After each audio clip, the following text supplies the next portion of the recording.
A couple of sidebars here is that I'm sure some of you probably have thought about before is, when did the Babel incident actually take place? And how do you reconcile this worldview with Michael being called Israel's prince?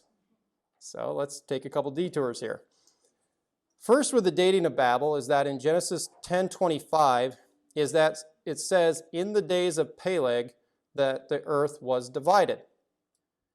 This interruption in the text is deliberate by Moses and should be seen as referring to when the Babel incident occurred, and not to say that, the plates separating from themselves, as the earth flows right from chapter 10 into 11's opening verse, that the whole earth, Eretz, was referring to all of humanity having one common language.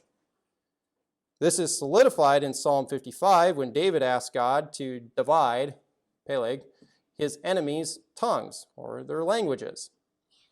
So, if you were constructing a timeline off of the genealogies, is that this is what you would have with Peleg at number 15 from Adam. I am roughly going to place Babel here on the timeline, as chapter 10 went one more generation past Peleg, with his brother Joktan's sons being listed.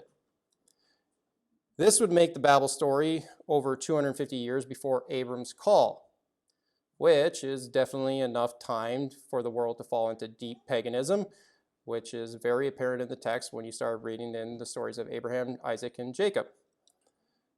But to all the naysayers out there that say that, Babel is, just a fictional story, is that I would ask them, why do we find a mammoth ziggurat in Ur, near Babylon, remember where Abraham was called out of, Ur, at the time of Abraham, and many more of them found all over the world? Also, why do all other ancient Near Eastern cultures attest to a time when the world had one common language, and at some point that the gods went down and confused their languages, including a statement by Plato? Reminder, hit the subscribe button below, turn on the notification bell, hit the like button, and leave a comment. And don't forget to visit us at justscripture.org. And in the meantime, stay salty.